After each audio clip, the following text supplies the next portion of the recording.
Como é que foi a tua experiência estudando matemática na Finlândia? Nossa, foi muito legal. Foi um marco, eu acho, na minha vida. E eu não percebi na hora que tinha sido um marco pra matemática, assim. Porque pessoalmente não preciso nem dizer, né? Uma experiência fora, estudando num lugar fora, só maravilhoso. Você já teve uma experiência de ir pra fora, Arthur?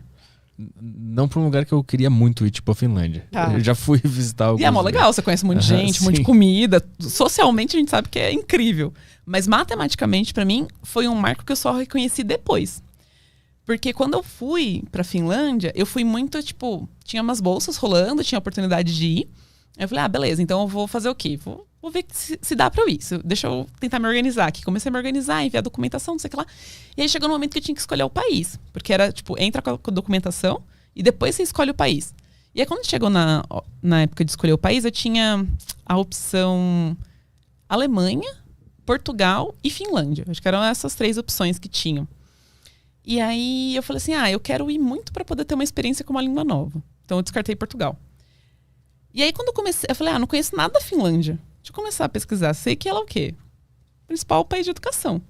Aí eu falei, isso já é uma coisa legal, sabe? Tipo, o que eu posso ir lá aprender com os caras para poder trazer para uma educação melhor? Dado que minha iniciativa com matemática era trazer uma matemática mais acessível, né? Aí eu comecei a ver, tipo, a terra do Angry Birds, a Nokia criou lá, um monte de gelo. Eu falei, que maravilhoso. Aí eu descobri uma coisa que foi muito crucial pra mim. Porque na Alemanha eu ia ter que falar alemão, que eu não sabia. E pra Finlândia, eles também falam, a primeira língua deles é o finlandês, mas lá todo mundo fala inglês. Eu falei, então eu acho que eu vou me dar melhor lá do que na Alemanha. E foi aí que eu decidi a Finlândia. E chegando lá eu falei, eu acho que meu maior objetivo é conhecer uma escola finlandesa. E aí eu consegui um contato com uma professora da universidade que me colocou em contato com um professor de escola, uma escola pública da região. E, porque, enfim, escola pública, todas as escolas lá são públicas, são pouquíssimas as escolas particulares.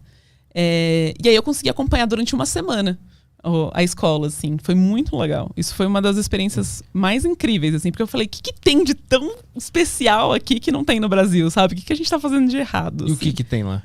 Olha, eu acho que a primeira coisa, tem pouca gente. É muito mais fácil organizar um país desse tamanho, que territorialmente é do tamanho de São Paulo, né? E tamanho de pessoas, sei lá, um 16º de São Paulo, né? Pouquíssimas pessoas. Então eu acho que é muito mais fácil organizar, menos gente. E eu acho que é cultura, é muito sobre a cultura. Ju, o material é muito diferente? Não. A gente vê, lá eles vêm em função, vê as mesmas coisas que a gente vê na escola aqui. É um currículo muito parecido.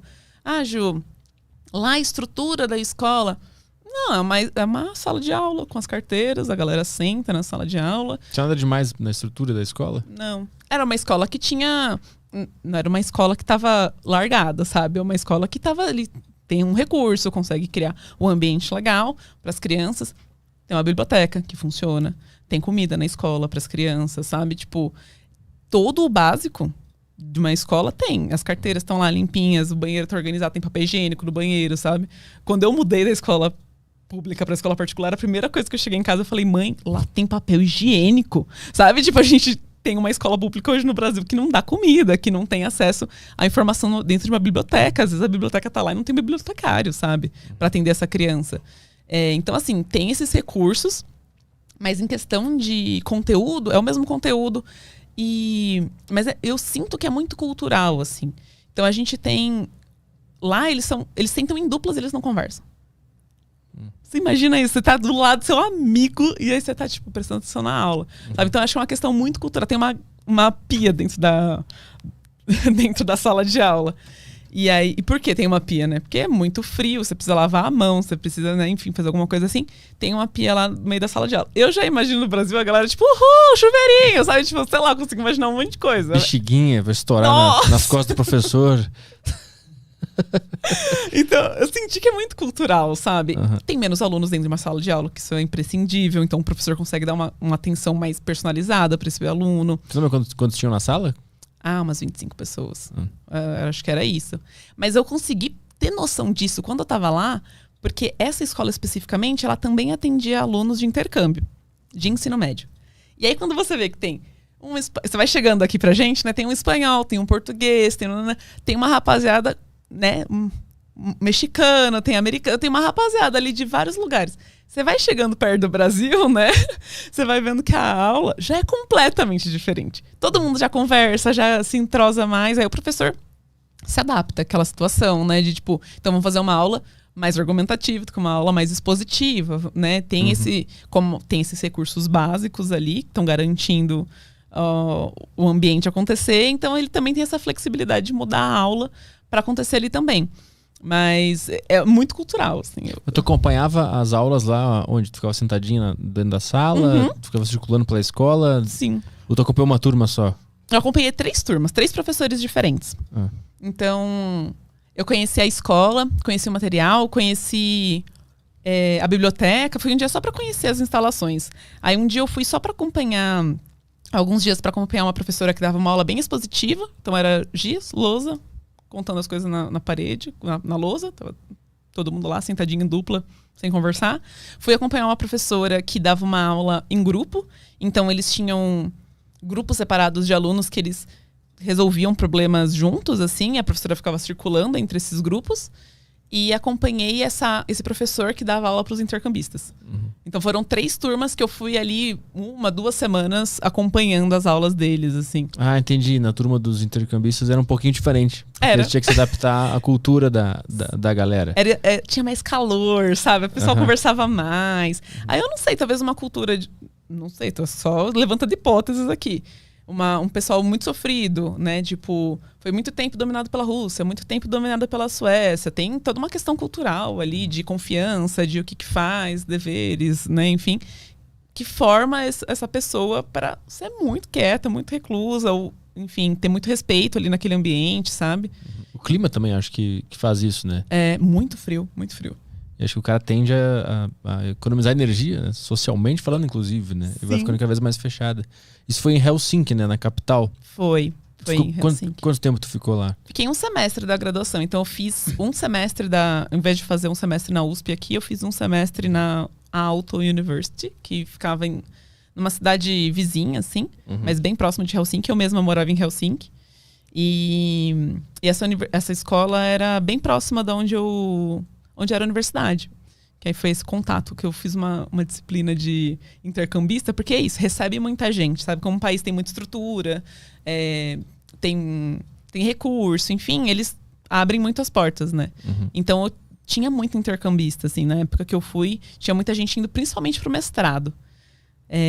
E aí tinha uma disciplina só para conhecer a cultura da Finlândia, assim. E aí eu conheci todos os intercambistas daquele semestre, assim, que estavam visitando, né? E como é que é a cultura da Finlândia? O que eles ensinam para você sobre a cultura deles? Eu achei muito doido que eles falavam sobre coisa assim, política, econômica e muita coisa social, assim. Uma coisa que me marcou muito foi que a professora deu um questionário pra gente fazer com um finlandês. Aí e depois a gente ia juntar todas as respostas para ver lá, né, ver uma estatística do que a gente tinha recolhido, né? E aí tinha uma pergunta que era assim: quando você conhece, vai começar uma conversa com alguém, você fala: "Oi, tudo bom?" O que um finlandês vai responder? Oi, oi tudo, ou oi tudo e com você? E a resposta mais marcada era: oi tudo. Tipo assim, eu tô te respondendo, você tá me perguntando se tá tudo bem. Tá tudo bem, mas eu não tô nem aí. Eu quero saber se você tá bem ou não, sabe? Tipo, eu não quero puxar essa conversa aqui. Então eles são muito na deles, assim. Vou responder só o que tu me perguntou aqui. Eu não vou ser grosseiro, sabe? Eu vou te responder, mas talvez eu não continue essa conversa, sabe? Então esse era foi o mais assinalado, assim, na época. Mas eles são bem reclusos. Eu morei com uma finlandesa, uma senhora. Ela me contou muito da cultura, assim, e convivia muito com os finlandeses que recepcionavam os intercambistas. Então, já eram os finlandeses mais amigáveis, assim, os que estavam mais sociáveis, assim, que estavam dispostos a fazer aquela função, assim. Mas, de uma maneira geral, você vê no ônibus, no mercado, eles são cada um... Tipo, esperar o ônibus forma uma fila, assim, não precisa nem falar distanciamento de 1 metro, sabe? Que a gente tem agora. Já faziam antes, assim. Questão de organização, assim, da cidade, muito doido, porque muito frio. Então, a rapaziada quase não fica na rua, sabe? A rua é justamente um lugar transitório. Então, ônibus, todas as estações de ônibus são embaixo da terra, que sai de um shopping. Mas, por exemplo, o ônibus vai passar ali na sua rua, você abre um site, procura o ônibus, vê que horas ele vai passar. Vai passar 5h37, beleza. 5h35 eu vou sair de casa, vou atravessar a rua. E 5h37 o ônibus vai passar na sua frente, sabe? Porque é o mínimo possível pra você ficar na rua, sabe? Então é tudo cronometrado. Super funciona. Questão de segurança também. Tive amigo que perdeu carteira no centro da cidade. Voltou depois de 3 horas, a carteira tava lá. Sem nem tocar na carteira, sabe? Tipo, não é minha, eu não vou tocar, sabe? É meio que umas ideias dessa. E o custo de vida lá é muito caro, né? Altíssimo. Eu fui em 2014, né? Foi o primeiro semestre de 2014 que eu passei lá. Mas assim, um quartinho em Helsinki eu pagava, tipo, 500 euros, assim. Nossa. Tipo, sei lá, um absurdo, né? Pensar assim, morar lá era caro. Aí o ônibus eu tinha pela universidade, mas, tipo, o litro de leite, assim, era tipo, sei lá, o litro de leite era 3 euros. É um absurdo, é muito caro, porque nada dá na terra, né?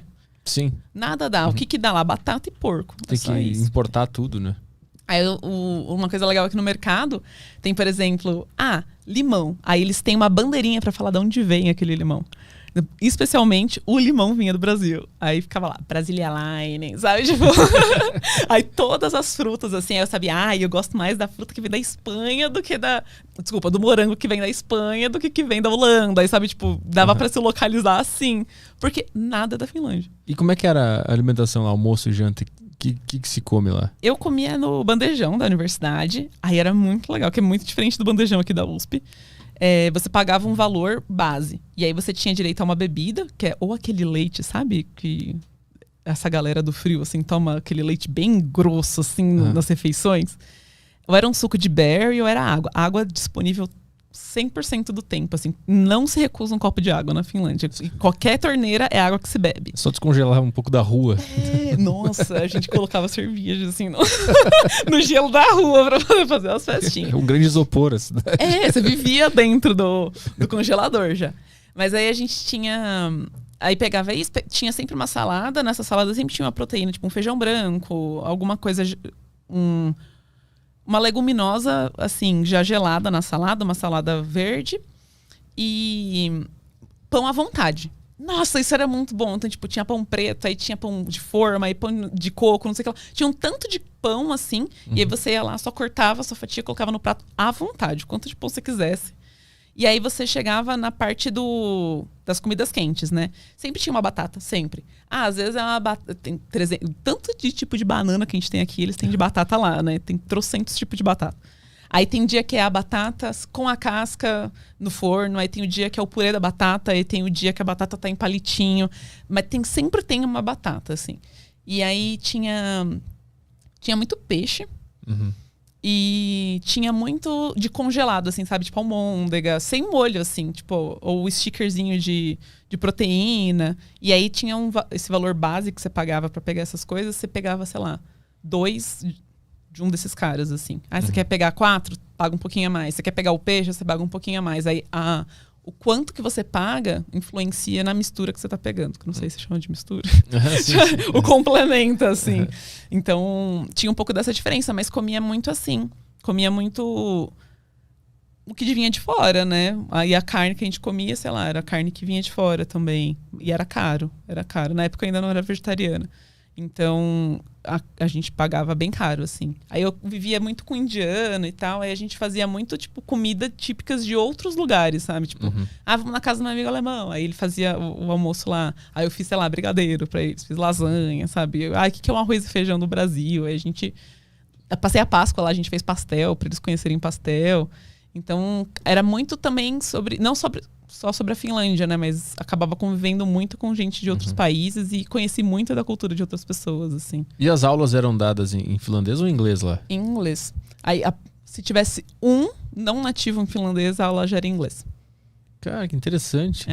Todo mundo fala inglês, todo mundo. Todo mundo. Velhinha no ponto de ônibus fala inglês, sabe? E quando tu voltou de lá, o que tu percebeu que te trouxe essa experiência? Qual foi o principal conteúdo que tu aprendeu vivendo lá? Aí eu fui em 2014. Em 2018, quando eu terminei a faculdade, eu tava pensando, o que eu quero continuar estudando? Eu entendi muito que lá foi sobre... dei o meu lugar dentro da academia, sabe? Que eu realmente queria... Era um lugar que eu me sentia confortável. Eu convivi muito com um amigo que eu tenho Ele é muito quisto, assim, por mim até hoje. Eu acho que é recíproco e tal. Ele tava se formando em física. E ele era uma pessoa que acreditava muito em mim. Assim, tinha 19 anos, tava super perdido. Tava assim, eu vou curtir, vou aprender esses negócios aqui. E que demais e tal. E tô tendo a oportunidade de fazer disciplinas da faculdade que eu não faria no Brasil, sabe? Que não teria na licenciatura. Então, aproveitei muito sobre isso. E ele falava, Ju, mas, eu tô fazendo isso daqui, eu tô falando com um professor. Por que você não fala com o professor pra trabalhar com alguém aqui, sabe? Tipo, estudar alguma coisa de matemática aqui. Aí eu, tipo, nossa... É verdade, né? Eu podia fazer isso. E aí ele me contou de, tipo, como que era a rotina dele, como ele usava a universidade como um ambiente para, tipo, explorar outros lugares, como eu dava férias, ele sempre conseguia um contato com outro professor de uma outra universidade, ia para outro lugar para continuar estudando, para conhecer outros ambientes, outras pessoas que trabalham a mesma coisa que você. E aí ele apostava muito nessa Júlia, que eu, na época, nem via essa Júlia, sabe? E ele apostava muito, assim, me incentivava muito. E aí, quando eu olho hoje em retrospecto, eu vejo o quanto que ele acreditou, assim. E eu acho que esse foi um primeiro início para eu falar, pode ser que eu não seja uma super pesquisadora hoje, porque eu acho que meu objetivo como Júlia é muito mais ser uma divulgadora de matemática, falar sobre matemática e as pessoas perceberem que elas podem conversar sobre o Hotel de Hilbert e se divertirem, sabe? Tipo, porque normalmente as pessoas olham para mim e falam, não, Ju, eu tenho muito medo de matemática. Não, Ju, eu não era boa em matemática na escola. Relaxa, sabe? Tipo... Tá tudo bem, eu tô aqui pra conversar, sabe? Sou uma pessoa plural, além da matemática também, fica tranquilo.